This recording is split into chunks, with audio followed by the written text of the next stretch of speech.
Hi, I'm Sim. Hi, I'm Patrick. And we're Wizard Core. Still got it. Yeah. And today, we have a third party member, Steven. And we are a trio of friends that like to get scared together and talk about spooky shit for spooky season. I got anxiety. Yes. Okay, well, we can't do this episode now, Steve. Yes. And today's topic is horror adjacent or media. I don't know how else to describe it other than that. We'll think of a clever title. You'll get what we're talking about as we go on. It's basically like horror stuff in non-horror media. Like a spin-off that's horror, or an episode in a TV series that's horror, or like a scene in a horror movie, a non-horror movie. Something that gives you a willies to in something non-horror related. Sounds porno related. It's something that makes your willy willy. Your willy's willy. Yeah, your willy's willy. Yeah. Yeah. Already off track. Already. We're always off track. This podcast is always. This is not a train. This is the off track podcast. Yeah, it is. Yeah. I could start unless you have. I mean, I know you have. Go. You can go first. Well, there's two in particular that came to mind in this genre. The one I guess that makes the most sense is in Zodiac, specifically the scene when he goes to like. Are you talking about like towards the end? It's kind of like in the middle, actually. I think. It's when he is like trying to like decipher from like a guy that like put movie posters up at an old movie theater. He was in the movie, the Jake Gyllenhaal, the journalist. He's like, kind of trying to figure out who the Zodiac killer is himself based on a real guy and everything.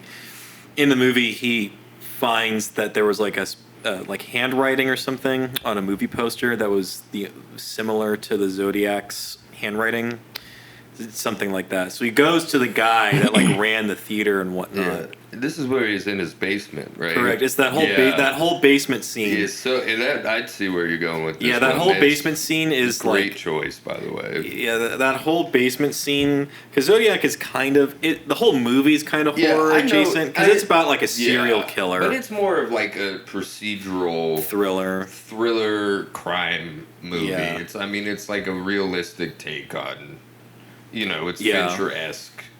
That's literally. I mean, it's David Fincher. It is. It's not Fincher-esque. It is Fincher. It is Fincher.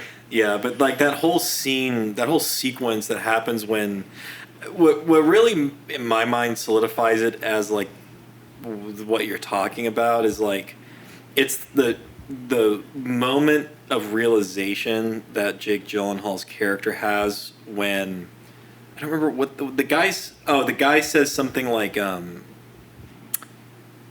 what does the guy say?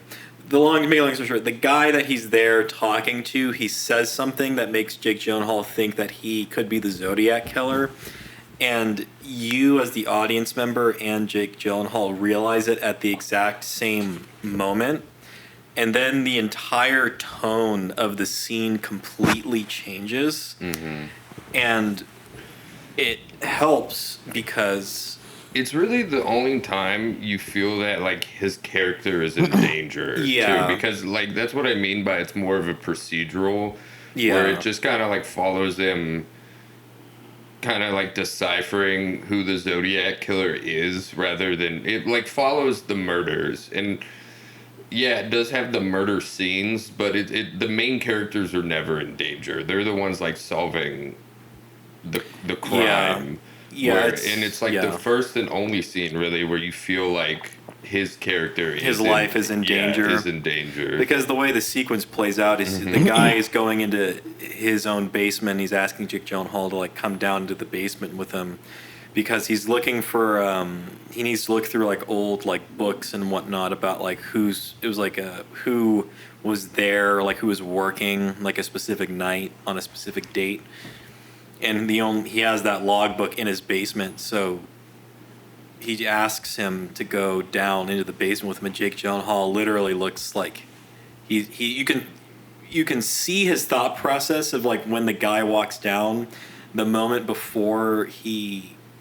There's a moment that Jake Gyllenhaal's character has himself where he can either immediately walk out of there or go into the basement. And he makes a decision to go into the basement because even though he's scared, he's not sure that this guy is the killer. Mm-hmm. So he goes down into the basement, and the guy, it's like creepy and whatnot, and the guy is like talking about some stuff, and like Jake Gyllenhaal hears like creaking like in above them, and he like looks at the guy and he's like, "There's nobody else in the house, is there?" And he's just like, "No." And like Jake Gyllenhaal starts getting like really weirded the fuck out and whatnot, and he starts like fast walking. He like fast walks up the stairs and like out of there. Great decision. They were earlier. It's set up earlier in the scene. The guy was making tea, and he put a tea kettle on the stove. Oh, the whole and as he gets comes to a boil. And as thing. he gets up, it starts like whistling and everything. And Jake Gyllenhaal like tries to get out of like through the front door, and he's kind of like kind of freaking out. And like the guy just like woof, comes up behind him, and Jake Gyllenhaal turns around, and he's like, and the guy just like calmly just like unlocks the door or he had like. That was like a weird little bit of information too, because his inside lock wasn't like a normal where you could just turn it with your hands. It was both sides were a key. So he had a key to unlock the inside of his home to let him out of the house, and as soon as he like unlocks it and like he just like bolts out of there. And I have a fun little fact. You know who plays that actor that Jake Gyllenhaal is so scared of? His dad? No, it's the voice actor for Roger Rabbit. Really? Really. It's. I learned that the other day, and I was like, that is so fucking weird. Yeah, that's a little sweet treat. Because he plays such a fucking. Because it's played really well in that movie, in that scene. Because before you learn any of that stuff, the guy seems normal. But then when he learns that bit of information, everything this guy is doing is still like normal. But now like creepy. But now it's through this lens of like you being totally unsure of like his motivations and everything. Because even before he learns that bit of information, he was kind of like an off guy a little bit. But it's just certain. It was the way it was like shot and edited, in the way like Jake Gyllenhaal's performance is like really good, because you can tell he's trying to like keep his shit together the whole time. And I forget the actor's name that voices Roger Rabbit, but he was very good. I really liked his performance in that scene. Cool. Very cool. Anyways, I have another one, but I can hold it till y'all say yours. I'll go next, I guess. So mine is almost more straight horror, but it's played in between. It's played randomly between things that could or could not be horror. It's such a random thing that exists. And if you haven't seen them, I urge you to go see them, because they're amazing. And that's the Adult Swim infomercials. Which ones? Exactly. I've only seen 2 of them, which is Too Many Cooks and the unedited footage of a bear. Both are very straight horror, like shorts, basically. But they play them randomly in between like regularly TV scheduled shows, programming. So it could be like Rick and Morty could end or some shit like that, and then this just pops up, and you're like, "What the fuck am I watching?" Mm-hmm. And I was looking them up earlier, and I didn't realize that they actually had like actors in a lot of them that I recognize, like the guy who plays Thad in Blue Mountain State's in one of them. No shit. Yeah, and then that sounds vaguely familiar too. Yeah, so Too Many Cooks. Me and you were talking about this one earlier. Yeah. Have you seen Too Many Cooks, Steve? Mm-mm. Oh my god, so it's great. It's making fun. It starts out basically like an opening for like an 80s or 90s sitcom, and it has the the music. It's like the theme song and it's everything. like the house and the family. It's like too many cooks, too many cooks. Don't get us copyrighted, but hasn't happened yet. Ends, but then it just restarts, and then it's more characters, and then it restarts, and then it's more and it just starts getting ridiculous. Mm-hmm. And then it starts turning into like. Well, I'll let you say it. But it just keeps going, and then it's like every single character has an intro. There's like a bus driver. Their last name is Cook, and like that's why it's too many cooks. Is it just keeps going, and there's too many of them. But then at some point, a serial killer is introduced, and he starts like killing them off and stuff, and it takes like a hard right turn into like some weird shit.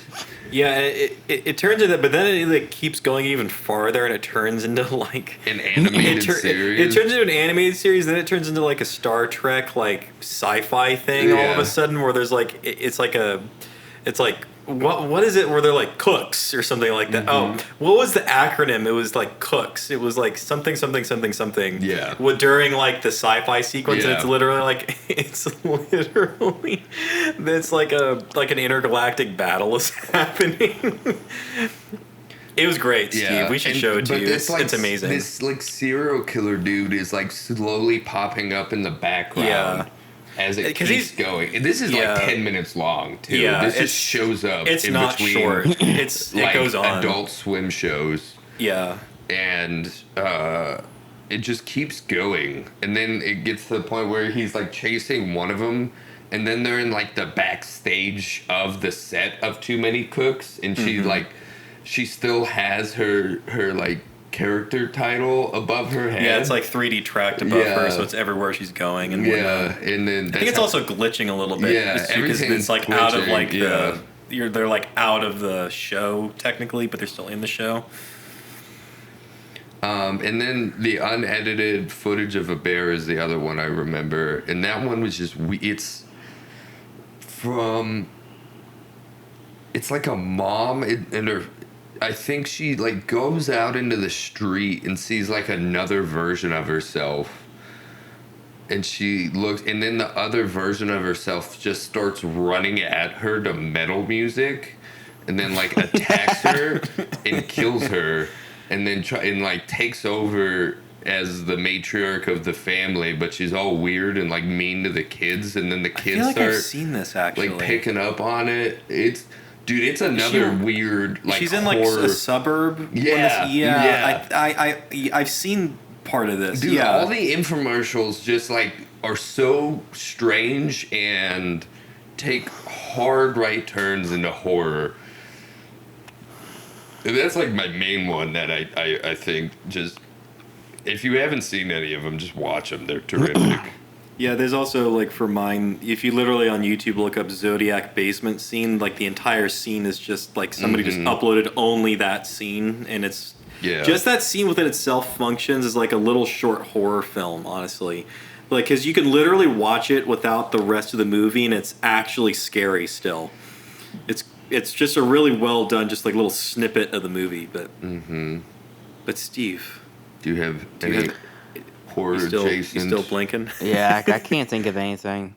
Of course, I'll think of something once we're done. That's kind of how it goes. But yeah, I mean... the only thing from Adult Swim I remember very well watching it, I mean, that like Tim and Eric Awesome Show was always weird. Tim and Eric they have a couple moments where they kind of get a little horror. Yeah. Yeah, it kind of gets like weird. Yeah. It's more weird than horror, but it's kind of. The only thing I remember really well, it's not horror related, but it's like Adult Swim related, was those. It was April Fools actually. I didn't realize it, and I was watching one of the animes I like, Full Metal Alchemist. Oh. And it just comes in out of nowhere. You get halfway through the episode, and suddenly they're fighting this like dude who has like a snake for an arm. And the snake opens up its mouth, and it's like, brrr, and it's fucking farting. And then it launches, and it's making a fart noise as it's going across. And I looked at my buddy, because I thought he was being an asshole. And I looked at him like, Mikey, fucking stop making stupid noises. He's like, it's not me. And I was like, well, what the fuck is it then?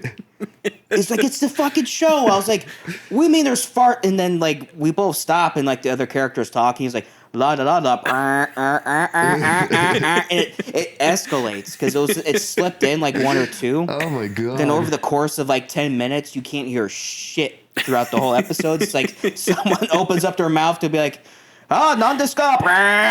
It's like fucking farting like everywhere. I lost my shit. We spent the last like half hour of that shit just laughing because it just. That reminds me of a more recent thing that I've seen happen. It's like I don't know who it's by, but there's like this clip I saw on like Instagram Reels.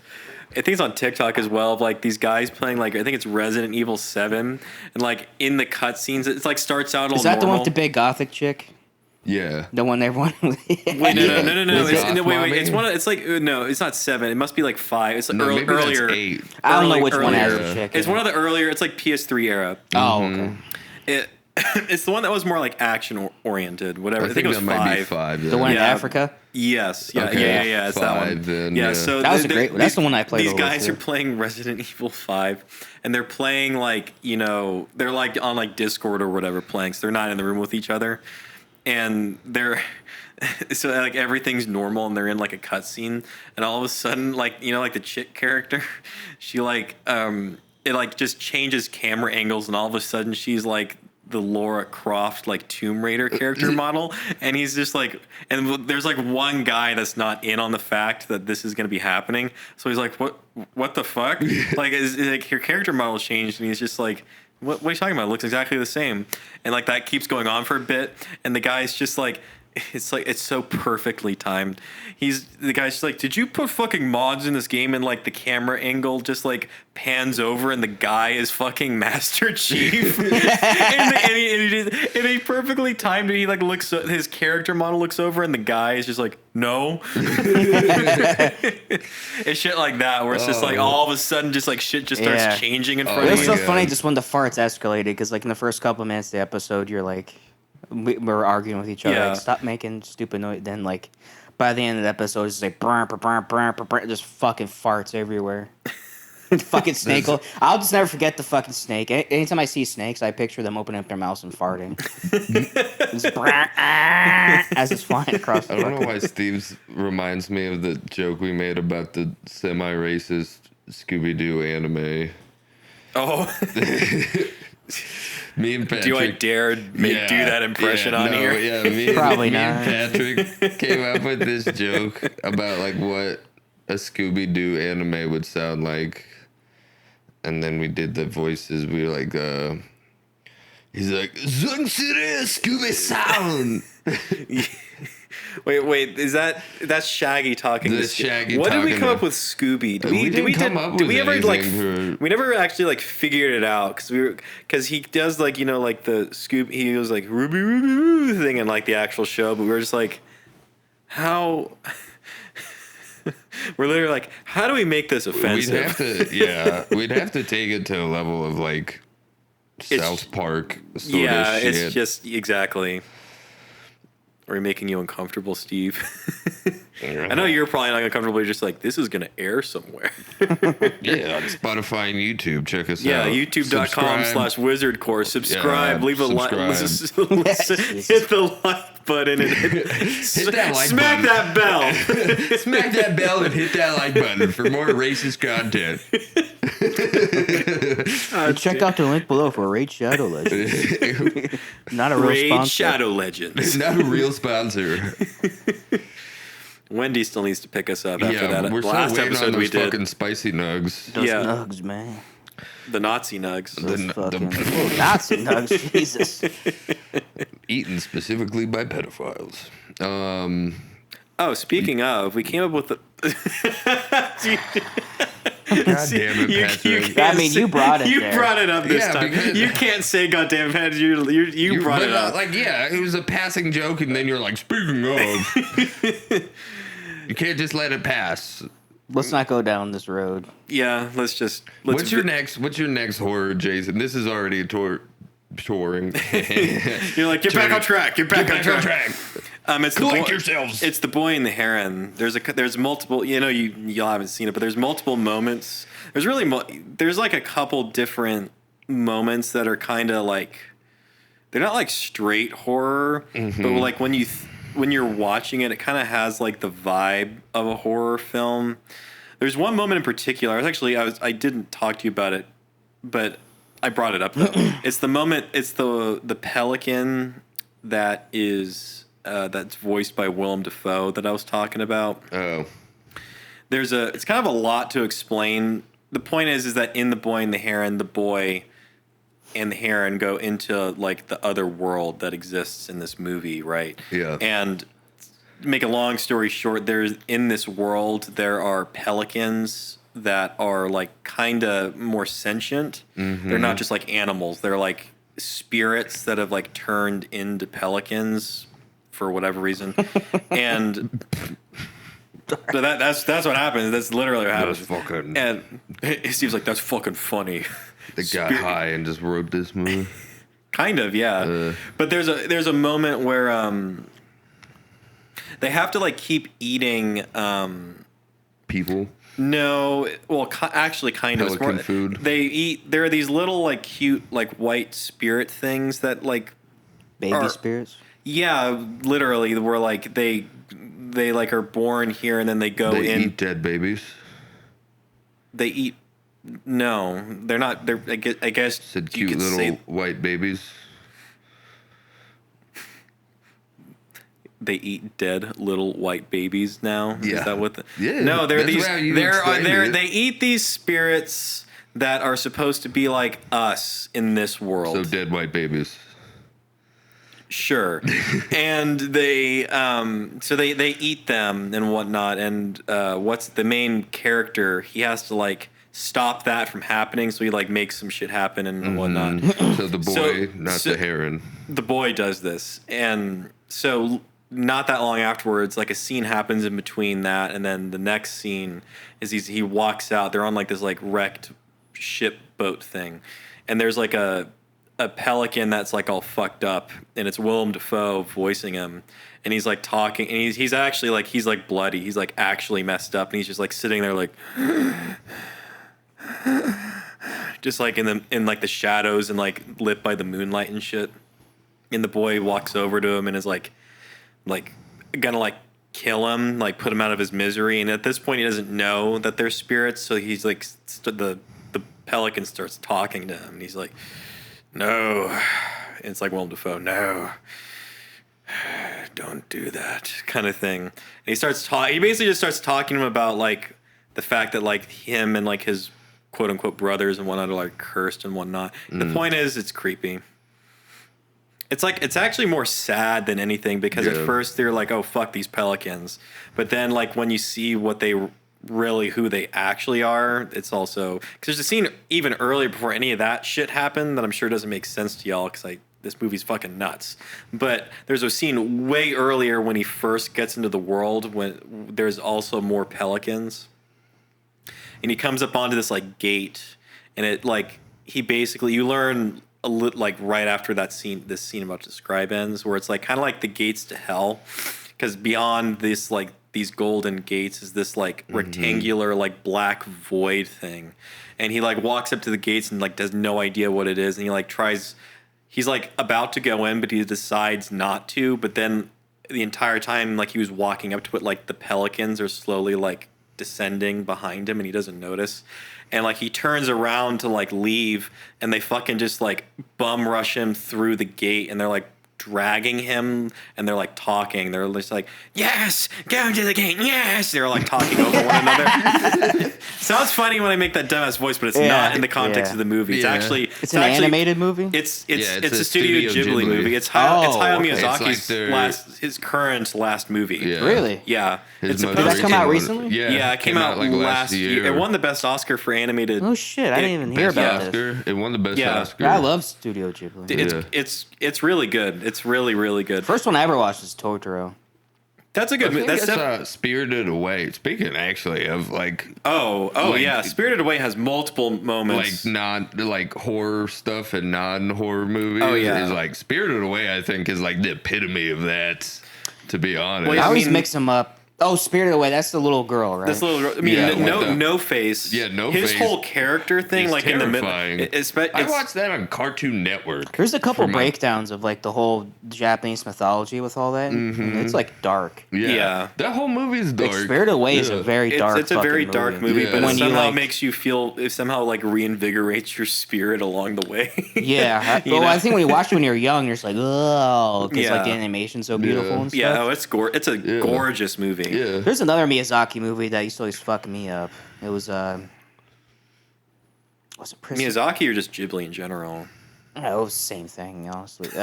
Same thing. Princess Mononoke, I think it was. Oh yeah, the one with. Is that the one with the giant wolf? Yes. Yeah. Yeah, that one's great. That's a great movie. There's a couple scenes where some of the people die, and you're like, what the fuck? Yeah. When you're a little kid watching, like when I was watching it, you don't see like adult shit like that. Yeah. You're like, oh man. Oh, is Grave of Fireflies? Is that Miyazaki? That's not Miyazaki, but that's Studio Ghibli. I haven't seen that one, but that one's like dark. Depressing. That one's just dark. That one's just depressing as fuck, dude. That's just a war movie, straight up. It is. It's like the horrors of war as a fucking anime movie, and you're like, okay, what's it called? Grave of Fireflies. Grave of the Fireflies. I never saw the Walking Castle either. That one's good. That one doesn't really have any horror. Yeah, it doesn't. Actually, there's one moment in that movie that's kind of horror-y, but it's not like that horror-y. Horror-y. It's not that horror-y. You say horror-y, and I just picture some like horror walking down the street. Horror-y. I was saying I was getting canceled for the Scooby-Doo joke. It's like some whore walking down the street. Let me say horror-y. Like, there's lady walking. Steve's like, well, Patrick's over here saying horror-y, okay? This lady was walking down the street all horror-y. Scantily dressed. Well, I say these days. I was just thinking about like the gay clubs downtown here. Have you ever like driven at night and just passed by them sometimes? No. Okay, well, I happened to have passed by them sometimes, and you ever been in a gay club? No, they're awesome. They're like the most fun clubs to be in. Honestly, I believe that. There's so much fun. I believe that. It feels like it. I've heard that actually from multiple people. There's so much fun, honestly. Yeah. Especially if you go to, a dude one. As a dude, if you go to a dude one, every like straight dude that I've heard that goes into a gay bar has the fucking best time. Yeah. Oh yeah. Like the best time. No, yeah, it's wonderful. Because as long as you let it be known to them that you're straight and that you're not interested, they don't care and they treat you like a god. Yeah. Like it's awesome. Yeah. Anyways. Back to what we were talking about. Yeah. But there's actually, speaking of, just to stay on I was saying that The Boy and the Heron has multiple moments. The whole opening sequence of The Boy and the Heron is kind of a horror sequence because it's when he's even younger than he is in the rest of the movie, and it kind of sets up like his like trauma that he's dealing with throughout the rest of the film. Mm-hmm. His mom. It's never really set up. I think what his mom did. She probably was a nurse or something, but she in the middle of the night, all of a sudden there was like a bombing, or I think there was a bombing at like a hospital that his mom was working at, and he is like getting ready like all hurriedly to like run to the hospital to try and go save her, and the way it's animated and the sound design in the music of him like running through like the crowded streets of like 1930s 1940s like Japan, it's like horrifying, like, because the way it's animated, it's not like real people. It stops being like real people, and it's like they're like smeared and whatnot, and the sound design gets really creepy. All of a sudden you hear just like the closer he's getting to the hospital, the more you start hearing like the roaring fire, and when he finally like gets to it, like the entire thing is like completely up in flames. There's multiple moments. That movie overall has some really great whimsical like imagery and whatnot. But sounds whimsical. But there's so much But there's so much horrific shit in that movie. Like when you really think about it, that it's like really well done. Yeah. One came to me right now on like horror things and otherwise non-horror media is that I feel like every like popular video game, if they wanted like a third faction in something, they would just include some sort of zombification of something. Like in Halo, they did the Flood. In Gears of War, they did like the emulsion disease. Well, I mean, they would just like create a zombie faction. Well, yeah, I mean, and, like everything. Even going with this topic, like I mean, the original. Whenever they did the first release of Call of Duty Zombies, that's a great to go with this topic. That's a great example because that was totally like out of left field for them to do when they first. Now it's like commonplace. That was in Black Ops. I think it was. Yeah, it was a. No, it was Modern Warfare. Wasn't it? World at War. Yeah, it was one. It was World. It was at even War. Black Ops. That was the first zombie Black Ops one. was the first one where like the zombies got like really good. Like, oh my god, I played that so much. The original Zombies was great. Yeah. I played so much of that map, Kino der Toten, with my friend way back in the day in like middle school. It was crazy. Like on the original Black Ops, we got that map down to like a science. It was crazy. Later on, it's got like dumber and dumber in my opinion. Yeah, Well, they did. They made it less the zombies sort of format, whereas like less room wave to room fighting. I mean, still kind of waves, but they're like you would have to like dick with the vending machines and they do try to do stupid like more shit, story stuff with it. I don't know what and, the like, fuck. Because I think jump in like a you know van, where that started. I think like it's when they did puppies and the candy. It's when they started. Wake up with some dude named Rick. It was when Continue. Sorry, what? It was when they did the George Romero DLC thing. Yeah. Not that DLC specifically, but I feel like that was a turning point because that DLC added in like a lot of cool things. But then afterward, they feel like they felt the need to keep like adding things into the zombie mode because the zombie mode, especially like during a certain like couple of years, was like fucking insane. Like in regards to popularity. And I don't know, Black Ops 1 Zombies, in my opinion, is like peak. That's the one with the George Romero DLC, I think. It's either that one or the second one. I'm pretty sure I that never was played in the Black first Ops. one. Really? Black Ops is good. Black Ops is, in my opinion, the best Call of Duty game. Yeah, it's one of the better ones. Story-wise, multiplayer, and zombies. The story was actually like interesting. What do the numbers mean, Mason? Yeah. What are the numbers? Oh, World that at menu- War was the last one I played. Oh, okay. I loved that one. In that menu, speaking of the Black Ops menu screen, that menu screen was awesome. Every time you open it up, you're just like strapped to the chair. What do the numbers mean, Mason? What do the numbers mean? What did the numbers mean in that? I can't remember. It's been so It was fucking like long. some code or some shit. It was like some because Reznov was in his head the whole time and shit. Yeah. There's a bunch of twists and turns in that story that were cool. You should play Black Ops. It's actually like fun. It's kind of a secret sequel to World at War too. Yeah, it is. Yeah. Because Reznov was a character in World at War Yeah. who survives and ends up in Black Ops. That was just a solid ass game It all was around. it was the last well-rounded Call of Duty game. Call of Duty game. Yeah. Poor They guy. really did peak at it. Really, honestly, it really did peak at Black Ops because everything afterwards Yeah. has been kind of eh. Yeah. Even Black Ops 2 was eh. But people always go back. Well, actually, I'm wrong because people really like the newest. Is it a remake of Modern Warfare? Is it Modern Warfare 4 the newest? No, sorry, it's not the newest one anymore. Well, it's just called Modern Warfare, and then they did Modern Warfare 2, and then 3. But are they remakes? Yeah, they're Okay. remakes. 'Cause They people just, really like, liked redid them. Yeah. Yeah. But it goes back to before Black Ops. People always talk about like Modern Warfare, like the new one now Yeah. and the old one. Yeah. Yeah, I mean, Modern Warfare was a classic. Yeah.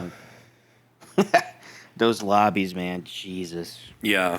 I heard some of the craziest shit in my life in those lobbies. Modern man. Warfare 2 and Halo. Halo had some of Oh my Halo God. and Modern Warfare had I watched the my most I watched my friend play Halo one time. obscene lobby. And the lobbies were obscene.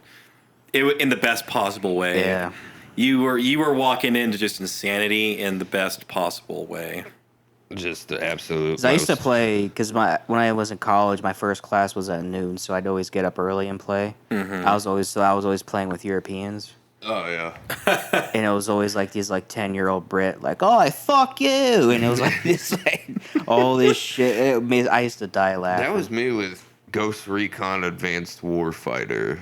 Oh, you played that game? That's the one where yeah. The older ones, not the older one, but yeah, the Advanced Warfighter. I always remember playing with like Australians and British people. And like when I was like 12, and it was like, that was so funny. My shooter phase, because that's really what we're talking about, I guess, right now. My shooter phase was like mainly in Black Ops specifically. Yeah. Like besides the zombie shit, the zombie stuff was more like a LAN thing, like split screen, like co-op. I play with my friend, like on the couch together. Mm-hmm. I would also do like the generalized like multiplayer and just like random lobbies and shit. And I would piss some people off because I liked to be like a sniper and shit. And I would piss people off because I would because I was in fucking middle school, so I didn't give a shit. I'd be with that like asshole. I would literally be that asshole middle schooler that would find like that little corner that's like perfectly that everybody would like run around, and I would perfectly just fucking get everybody every single time. Like pitch intense. Correct. Camp. Correct. I don't do that shit anymore, but back then it brought me unbridled satisfaction. Yeah, fair enough. Oh yeah, Who cares? You man. play how you play. I remember people just getting mad. Yeah. Fucking camper. Fucking camper. Fucking camping. Camper piece Yeah, they of had shit. a name for everything, like Noob Tube. Like Noob you couldn't Tube. use, Oh my god, I haven't heard that in You couldn't use forever. grenade launchers. You couldn't like it was like Every such fucking a, assault rifle, I put the fucking noob tube on that dude. bitch. I didn't care. Everything had, Especially when someone was a lot better than me, be dancing around and shit, and I couldn't hit him. It's like, yeah, everything fuck you. was like used against you always. Oh yeah, People especially would be butthurt about using especially anything. in Modern Warfare when. Martyrdom, the perk. Well, Martyrdom, yeah, that was annoying. But also, People like when a hated match that. would start, everyone would throw their grenades right off the Oh bat. yeah. If you knew where to throw it at the right time You and could kill a direction, bunch of you people. could kill Yeah. people. God damn it. Because most of the time, you'd spawn and be like, scatter. Yeah, Just- that or the throwing knife. People would do it Oh, with the yeah. throwing That knife shit would too. happen in Nuketown and Black Ops. If you Yeah. like had, it was the same shit. If you knew just where to throw like a grenade or like a, I think in that one there were throwing tomahawks. You would just instant first kill. You know, Yeah. it was great. Same thing too. Like there were like a lot of popular because the Nuketown in particular was so small. There was a lot of like popular little like. Just for whatever, not even snipers, because you couldn't really snipe on that map. It was so like small.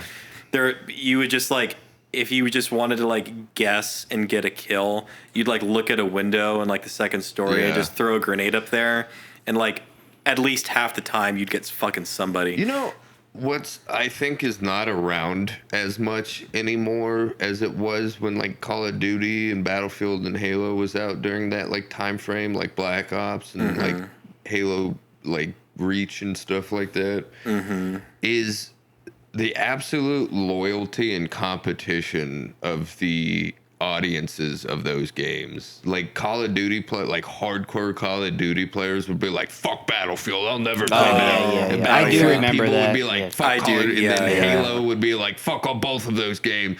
I feel like there's none of that anymore. It's because Not that People I'm realize saying- they can play them all. Yeah, you can just, there's not that much like, why I don't understand why people had that much like hatred against fun, you know? Yeah, and I think it especially. I feel like it's even worse now in regards, like meaning like. I'm agreeing with what you're saying because Yeah. like I feel like it's made worse by the fact that like those games that you just listed off were so fucking good. Yeah. And they all came out around the same time. Yeah. And now that doesn't exist. Yeah. We get maybe one, that's like Well, the good. last Battlefield game was ass cheeks. Oh God, I Yeah, what fucking was that hate one? Battlefield 2142 or Yeah, something like stupid. that. I can't remember because it's so dumb. Yeah, where we're Apparently fighting, they like, patched North the living Koreans. bejesus out of Yeah. it, but I don't care. Yeah, it was too Like- late. Those games, it's EA too. They're Yeah, always go late on the figure. fucking draw with Yeah. shit. Yeah. You see Like- that pile of money over there? Yeah, I'm gonna rub my dick in it. Yes. Oh yeah, they already bought the game. Oh Yeah, yeah. I Who said tricked anything them. about patching? Ooh, the buildings don't blow up. I hope you like an unfinished product, you loser. We'll be like glitching through the map like a dumbass. I hope you like being stuck in login That's mode the for real forever. horror adjacent is Is the video current game- state of You couldn't even blow up the building. is the video current state game of companies. modern gaming. Yeah, not Specifically Modern in like Warfare. first-person shooters. Yeah, even And all the Call of Duty games suck now, dude. Yeah. Dude, Modern Warfare 3 was a fucking add-on. It was like a downloadable game. It was like a DLC. It was DLC. It was just a campaign, and it was like 3 hours long, and then it just like updated their war zone. That was it. Woohoo. And it was like 40, 50 Yeah. bucks.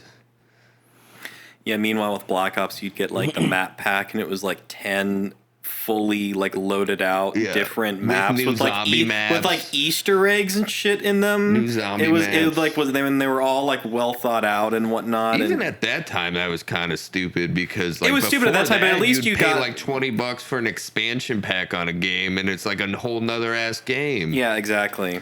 You guys have me raging about Battlefield right now. In my Yeah, head. no, just the horror. I never got into. I wish I got into money Battlefield. grubbing. I played that one companies. more than any other of the first-person shooters. Whenever I would see Battlefield, any of like the first like 3 or 4, however many, when like they were good, I would just look at them and be like, these games look so fucking badass. Like just yeah, like it was just more like, tactical than Yeah. other games. Oh, I love Bad Company too. That's one of my Yeah, favorite Bad games Company of all 2 is my time. favorite. Yeah, that was the one that kind of I got so good at sniping in that game. Like any other game that's come from since, I haven't been able to snipe. But then that game, I just had to being able to lead people, and that's Yeah. I got it down. Now I just buy a game every once in a blue moon. Yeah. Helldivers 2 is the last time I've actually had like fun with a game. Yeah, I don't know if I've talked about it yet on the podcast, but I recently got back into Metal Gear Solid 5. Yeah. And oh my god, does that game fuck so hard. Oh god, it's so that I'm looking at Patrick's face right now. He looks like he's about to come. I am, man, because like it's such a good we were talking about this yesterday actually. It's unfinished because of Konami fucking with Kojima.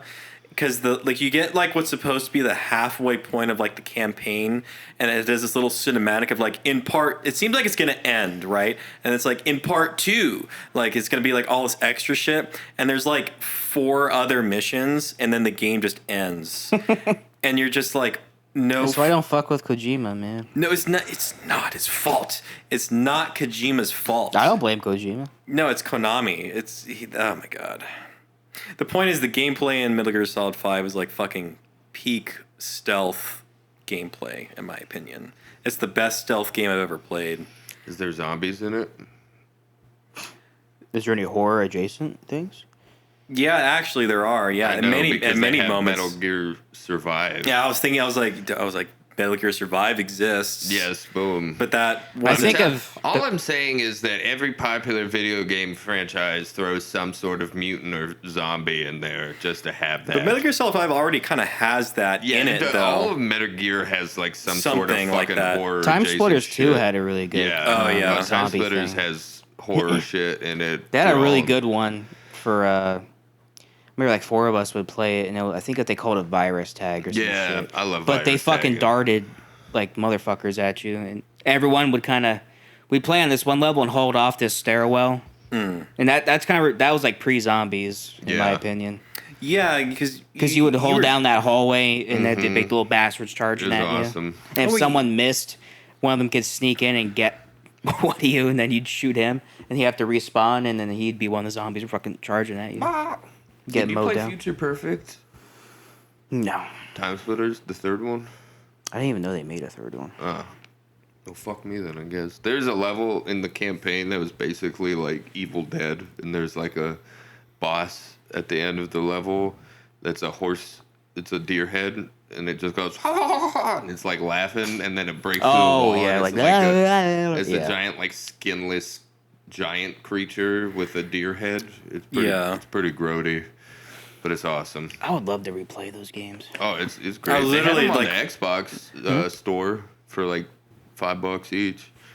I might have to get it for my PC. Yeah.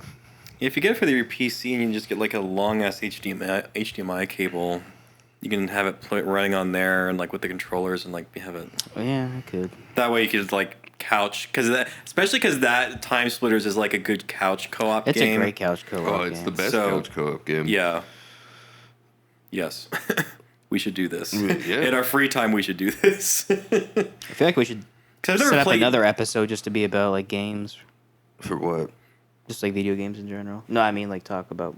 Yeah, other we talk games. about. Well, we all- have one where yeah. we talk about our favorite video games, Oh, but we yeah. can talk about there's a games. lot to talk about with video games. There's, though. there's like a to lot of talk about topics. with everything nerdy and geeky. I mean, yeah, I mean But this. we're in spooky season, so we're talking about spooky things this month. Yeah, and like half this podcast, or probably over half at this point, has been us talking about fucking video games. At this And point, yeah. Within the context of that, yeah. But Time Splitters definitely has a bunch of like horror shit in it. Oh yeah.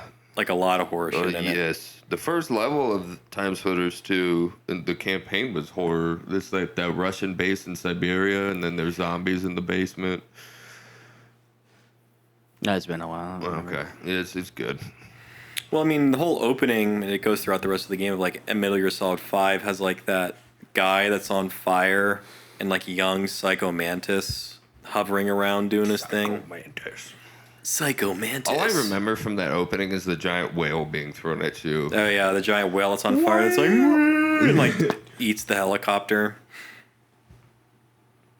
And then that same guy on fire is riding a horse that's also on fire as Revolver Ocelot's like, Snake, get on. And you like get on and you fucking fire at it. Yeah.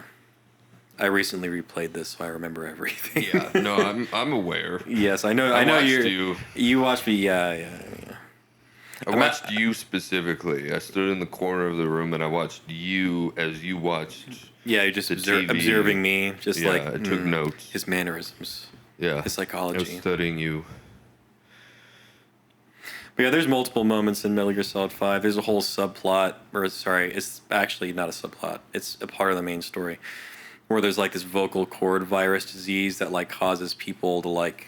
Have you played that game, Metal Gear Solid 5? No, I watched a buddy play a little bit. Okay, there's like a whole thing where like there's multiple moments that are horror.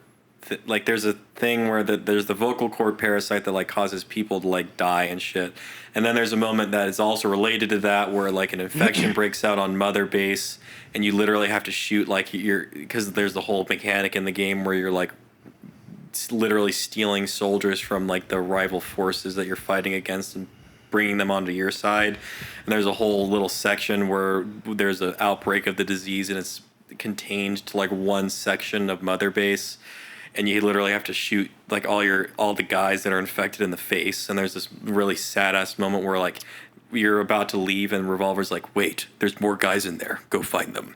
And you go find them and they're in this room and there's a radio station playing of music and they just look at you and they're just like, it's okay, boss, you can do it, kill us. And you just have to kill them, there's no other option, and you just have to shoot them in the face, and it's sad as fuck. And it's like it's one of the best moments in gaming. So it's legitimately sad. Because you sound sad. You as the player, not Snake. You literally are the reason why they're even there. Yeah. So like, the fact that you literally have to just shoot them in the face and kill them is so fucking sad. Yeah, you get attached to your NPCs. No, literally, you literally do. It's like hard in that game. It's crazy. Anyways, that's definitely a horror moment in that game because after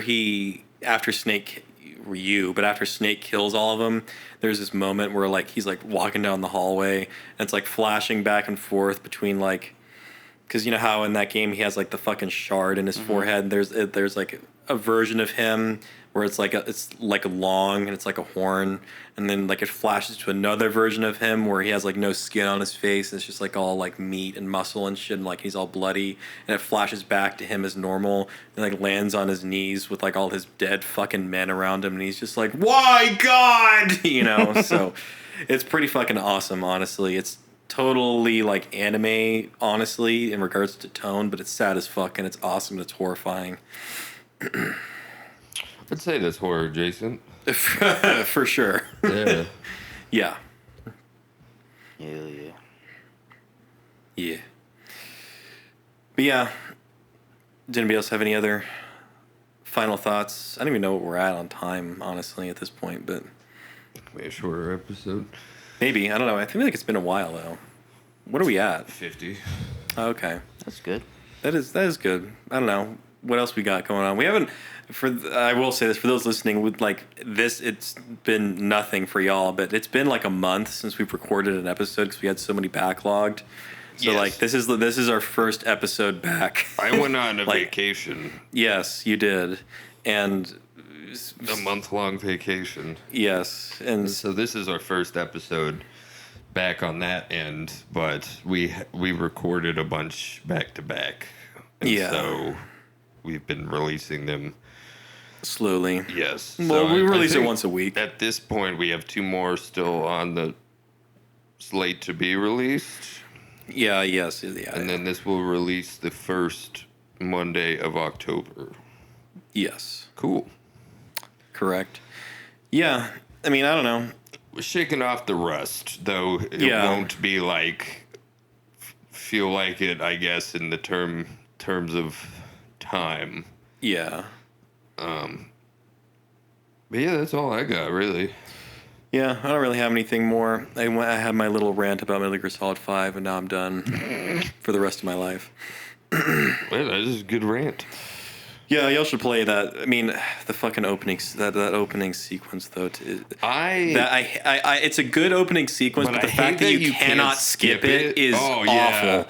It's because it's so fucking long. It's like 30 minutes, and you're just stuck going through the hallways. Yeah, and if you exit out at any point or something, You have to start you over. have to start over. It doesn't. There's no like checkpoints in it because Kojima's Yeah, like, "Go, you gotta play through it all at one time." You know, it's like, oh, it's the most annoying fucking opening. yeah.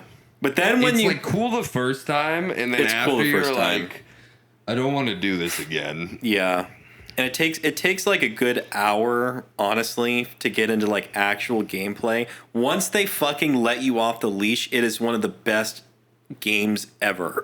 Yeah, But it takes a hot minute to finally get there. yeah. Like, oh my god. I'm trying to think of other games that have like zombie in it. I got Halo, Gears of War. I know there's like a couple other ones that are just like, fuck it, we'll add a third zombie race. Well, Warhammer. Crisis? No, Crisis already has like, yeah, Crisis introduces aliens like Well, they're halfway aliens, through. but they're not like zombies. No, but it's like creepy alien creatures because the first Crisis doesn't have aliens till like halfway through the game. I actually never played Crisis, to be honest with No, you. Crisis, I always it's saw okay. stuff about it, but I never like watched or I never played it myself. Yeah. Yeah. Yes. I like how Crisis was used for like the longest, like all like 1, 2, It's and 3. basically tech demo the game. Yeah, it was literally used as a benchmark of like how smooth can Crisis play on your PC. That's how good your PC is. Yeah. It wasn't even any. It was never the specs. It was like, do you get like 5,000 frames a second on Crisis, and do all the textures look like real life? Good. It's running at mid settings. That's where we're at. Yeah. I honestly want them. I want that. I know it's not going to, but I honestly want that to continue. I want that to just be a thing. Always like Crisis 45, the specs of the PC. It was like, how high can we push it? Yeah, exactly. Fucking EA. Of course, they would make a tech demo game, basically. Of course they would. They're EA. Oh, God, I hate them so much. When I said EA, my brain went, challenge everything. I hate it. They release the same goddamn football game every year. Yeah, I know. Do they still do that? Yeah, Is that they still a release thing? fucking Madden. They've been doing that for almost 30 years now. Yeah, it makes a ton of money. You know it does. It's every crazy. year. It's crazy. And it's like the same fucking game. It is. They literally They update the graphics. And for NBA too. It's the same Yeah. shit. It's also EA. I'm pretty sure they have like a system at this point that's just plug and play where they can just enter Update this, only the graphics. Well, graphics and then like the stats of the players. All they, somehow. especially now with the AI, all they need to do is just have an AI run through everything. Just Yeah. like, do it for me, And release then it. just release the fucking game. Yeah. Because I'm sure it's buggy as fuck when it comes out. Oh yeah, of course it would be. I don't play football I don't like sports, so. I don't either, but I've seen a bunch of people play it, and I've played it sometimes with like the football or the basketball with other people, and yeah, it's like how is this like frankly really formulaic model of a game still buggy? Yeah. When you're releasing essentially the same game with different people, different character models every year, and updated stats and like updated maps. How do you not care that much? You know? How do you not care that much? Well, you have the same game every year that should be easy as fuck for like AI to just go in and just change every onesie twosies. Yeah. All you have to do is look for some bugs in it and take them out. They don't even do that. Yeah. They're like a mega $1 company. Yeah. It makes a ton of money from this game. Like, they don't care even that much, like even a little bit. Well, the thing is too is that like a lot of people that play these games aren't even like gamers necessarily. No, they're sports fans. That's probably and there's nothing wrong yeah. with that. But the fact of the matter is, the sports fans keep fucking buying these things. Yeah, they are the demographic of people that buy this, and it's like, it's just sad. Yeah, comes down. I feel like you got some gamers. I doubt like most like gamers. There are some gamers that have like overlap. The gamer sport fans. Yeah, overlap, for sure. And then sports fans who have like a PS5 for like Netflix and HBO, and then and then NBA 2K25, Madden, and then sometimes Call of Duty when their wife lets them. Exactly. Yeah, dude. Yes. And Fortnite for their kid. At this point, it's Fortnite for honestly, Call of Duty and Fortnite for the dad is interchangeable at this point. Yeah, it could be either one. Because, the dad's playing... I always use Billie Eilish as the example, but the dad has the Billie Eilish character model and is like... No, he would definitely have some, like, anime chick with a huge ass as his character model that he has to pause every time his wife walks in. Exactly. And then when he unpauses, he's dead and it goes, fuck! Yeah. Yeah, exactly. That's what gamers are today. Yes. Exactly. Yeah. And then Madden and Netflix. Madden and Netflix. But yeah, no, there's a ton of media. Getting back to like the original topic of this episode just for a second. There's just a lot of media, like a ton of media that has like little horror spin-off things. Yeah. And I mean, there's a ton that we didn't even get on. Oh, there's a ton. We were talking about like cartoon shows or TV series with like a horror-esque episode. I mean, Samurai Jack with the haunted house episode is like the one thing that popped in my mind. The entirety of Luigi's Mansion kind of being like a horror spin-off of like the Mario games. Even Mario like 64 has some like horror levels and aspects to it. The entirety of Courage the Cowardly Dog. Yeah, the entirety. That's not really the best example because it's kind of the point. Horror. It's basically horror. Turn the slab. It's like the introduction to horror for kids. Oh, yeah, for sure. Like Gremlins. It's like those PG-13. Yeah. So I wouldn't say that's necessarily horror adjacent rather than kind of more straight horror. Yeah. It's like horror comedy mainly. Yeah. I love there's a couple episodes, I don't know. I like you remember like that red and blue, like, is he a cat or is he a fox? I think he's a cat. He's technically like Courage's actual like nemesis. Yeah. Because he's actually trying to like hurt and like he's actually like trying to kill Courage. Yeah. He's actively. Like, I forget what it is. And he's like this. Yeah. There's an episode. I think the first episode he's in is the one with like this. Do you remember he has like the spiders in the jars and they're in like a motel or something like that? Yes. Yeah, I think that's the first episode he's in. He's in like others after that because they kind of. I think his character did so well that they were like, oh, we gotta put him in more. Because he just, like, works as, like, an antagonist to Courage, honestly. And there's that sad as fuck episode about Courage's family being sent off to space. His mom and dad, his real mom and dad. Funny sentence though, dude. As a child, this is sad. I remember cried so hard. I remember when I was what you're talking about, but that's such a funny sentence. It is a funny sentence, but it's so sad that when parents get sent off to space, dude, as parents do when you lose them. That episode is so sad. Yeah, because that's the episode. That's basically like his. Muriel finds him though. Yeah, that's basically his like origin story because there's that little like differently animated he's, sequence. In a garbage can. He's in a garbage can, and Muriel's like a little bit younger. Yeah. Like they made her look a little younger, and she's like, "Oh, you're such a cute little doggy." And Doesn't she have like a little bit of like a weird accent? Oh, my courage. Yeah, she's like. I haven't seen the show. I think she's from. She sounds like she might be from somewhere in like Europe and like. Yeah, that's what I'm thinking of. Is it Eustace? Eustace is just. Creepy things happening in the middle of nowhere. It's up to Courage to save his new home. Yes. Sorry, I know. I totally. The more you said it, the more it was like unlocking in my brain. Sorry, we're having a little Courage the Cowardly Dog rant. That's all good. Staring at the ceiling. Big stretch from our Courage. Sorry, our dog Angela has been sitting next to us. Yes. And now she's staring at me. She's a big Courage the Cowardly Dog fan as well. Well, I guess that's it, folks. It's been a more chill episode, just us getting back into it after taking a bit of a break, on our end at least. And anything else to say, Steve? Bye, Felicia's. Well,